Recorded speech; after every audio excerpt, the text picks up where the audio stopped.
Breaking Muzaffarnagar UP. पत्रकार वार्ता कर गांव रामपुर में कोविड जानकारी लेने पहुंचे योगी आदित्यनाथ। आइए देखते हैं पूरी खबर हमारे SKG 24 न्यूज मीडिया चैनल पर। वहाँ पर हम लोगों ने इस दौरान ऑक्सीजन की सप्लाई, आपने पहली बार देखा होगा कि ऑक्सीजन की सप्लाई हमें बाहर से मंगानी पड़ी। भारत सरकार ने ऑक्सीजन एक्सप्रेस चलवाई, वायुसेना के विमानों का इस्तेमाल ऑक्सीजन के टैंकर को लाने ले जाने में इस्तेमाल किया गया और ये लगातार चला है। फर्स्ट वेव में हमारी प्रदेश की कुल आवश्यकता ऑक्सीजन की जो होती थी वो 300 मीट्रिक टन की हो जाती थी, लेकिन सेकेंड वेव में यह बढ़कर के 1000 मीट्रिक टन तक पहुंच गई। हम लोगों ने लगातार इस कार्रवाई को आगे बढ़ाया है, लेकिन साथ साथ हर जनपद ऑक्सीजन में आत्मनिर्भर हो सके, इसके लिए भी आदरणीय प्रधानमंत्री जी के मार्गदर्शन में एक कार्रवाई प्रारंभ हुई और अब प्रदेश के अंदर हम लोग इस समय 300 से अधिक ऑक्सीजन प्लांट लगाने की कार्रवाई को आगे बढ़ा चुके हैं। मुझे ये कहते हुए प्रसन्नता है कि आपकी मुजफ्फरनगर में भी 6 ऐसे प्लांट लगने जा रहे हैं, जो यहाँ पर 4 पहले से थे, उनकी क्षमता कम थी। 6 नए प्रस्तावित किए गए हैं जिनको हम यहाँ पर लगाने जा रहे हैं। हम लोगों ने वर्तमान में जो एक आशंका व्यक्त की जा रही है कि गांवों में इन्फेक्शन बहुत ज्यादा फैल चुका है, राज्य सरकार उसके प्रति पूरी सतर्क है। 5 मई से ही हमारी गांव में घर घर सर्वे का काम चल रहा है। हमारी निगरानी समिति स्क्रीनिंग का काम करती है। स्क्रीनिंग के बाद लक्षण युक्त और हर संदिग्ध व्यक्ति को मेडिकल किट उपलब्ध करा रही है।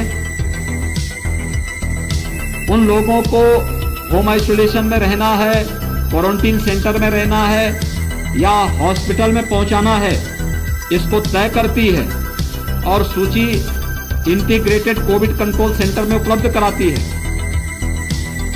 ICCC से 24 घंटे के अंदर रैपिड रिस्पांस टीम उस गांव में पहुंच करके एंटीजन टेस्ट कराती है। एंटीजन टेस्ट के बाद भी अगर कुछ लोगों में संदेह है तो उनका RT-PCR जांच करवाने का कार्य हो रहा है। एक बृहद पैमाने पर एक कार्यक्रम जहां चल रहा है, वहीं साथ ही साथ ये भी तय किया गया है कि स्वच्छता, सैनिटाइजेशन और फॉगिंग की कार्रवाई भी हर एक गांव में हो, कंटेनमेंट जोन में हो। राज्य सरकार ने यह भी तय किया है कि हम लोग जरूरतमंदों को मुफ्त में भोजन उपलब्ध कराएंगे। कम्युनिटी किचन हर एक जनपद में प्रारंभ किया गया है। शासन स्तर पर 71 जनपदों में स्वयं चल रहा है, शेष 4 जनपदों में स्वयंसेवी संस्थाएं संचालित कर रही हैं, लेकिन राज्य सरकार उसको सपोर्ट कर रही है। हमने राज्य सरकारों से आज सुबह मैंने बैठक ली और मैंने इस बारे में कहा कि नहीं, राज्य सरकार सभी 75 जनपदों में स्वयं भी चलाए और स्वयंसेवी संस्थाओं के माध्यम से भी हम लोग इसको चलाने की कार्रवाई करें। ये कार्य हमारा युद्ध स्तर पर पूरे राज्य के अंदर चल रहा है। कंटेनमेंट जोन में डोर स्टेप डिलीवरी को भी आगे बढ़ाने की कार्रवाई हमारी चल रही है और हम लोग उसको आगे बढ़ाने का कार्य कर रहे हैं। अभी जो आशंकाएं व्यक्त की जा रही है थर्ड वेव के प्रति हम लोग पूरी तरह सतर्क हैं और हर जनपद को कहा गया है अभी से थर्ड वेव के बारे में आशंका है कि बच्चों पे ज्यादा बच्चे से संक्रमित हो सकते हैं।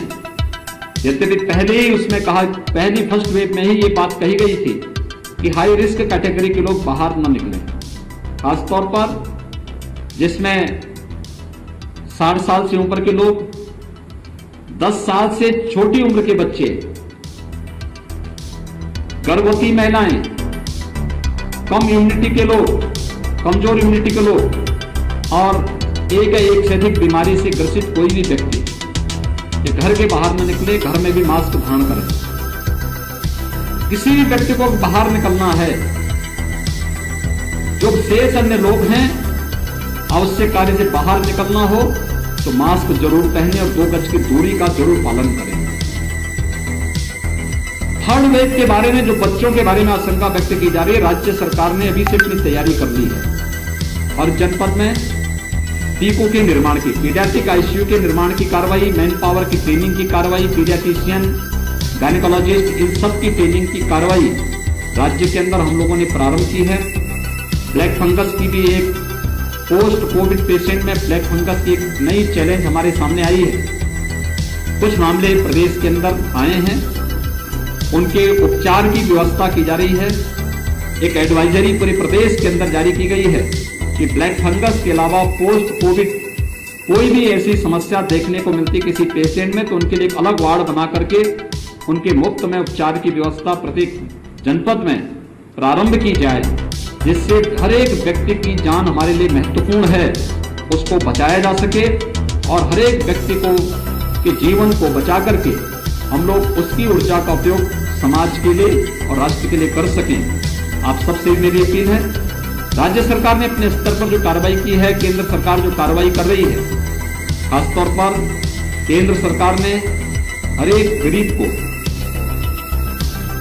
5 किलो यूनिट यानी पर यूनिट 5 किलो खाद्यान्न उपलब्ध करवाने की कार्रवाई शुरू की है।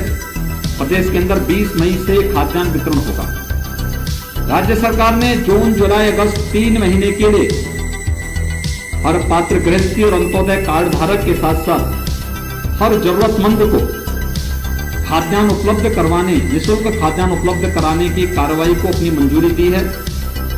इसके साथ ही जो डेली कमाने वाले लोग हैं, श्रमिक हैं, स्ट्रीट वेंडर हैं, माली है, कुली है, पलेदार है, नाव है, धोबी है, मोची है, इन सभी लोगों को 1000 रुपए का भरण पोषण भत्ता भी प्रदेश सरकार ने अपनी स्वीकृति दी है। ये जून माह में सभी लोगों को मिलना प्रारंभ हो जाएगा। आप सबसे मेरी अपील है कि समाज को जागरूक करने और इस महामारी से मजबूती के साथ लड़ने में, प्रत्येक नागरिक को तैयार करने में, जागरूक करने में आपकी बड़ी भूमिका हो सकती है। आपके माध्यम से मैं सबसे अपील करूंगा, हम कोरोना प्रोटोकॉल का पालन प्रत्येक व्यक्ति करे। हर व्यक्ति अनावश्यक कोई भी घर से बाहर न निकले, लेकिन अगर किसी को घर के बाहर निकलना ही हो तो मास्क जरूर पहने, 2 गज की दूरी का पालन जरूर करें। अगर कोरोना के प्रोटोकॉल का पालन हर व्यक्ति करता है तो कोरोना के खिलाफ देश की लड़ाई को विजयी बनने में बहुत देर नहीं लगेगी और इस महामारी से, इस सदी की सबसे बड़ी महामारी से हम सफलतापूर्वक विजयी बनने में हमें सफलता प्राप्त होगी। धन्यवाद।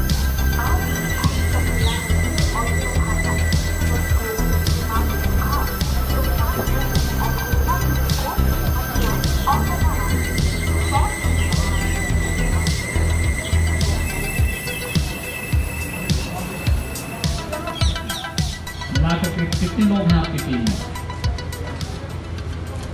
7 लोग हैं, ठीक है। इसमें क्या क्या काम करते हैं आप लोग गाँव में? तो माइक है, इनको माइक देंगे।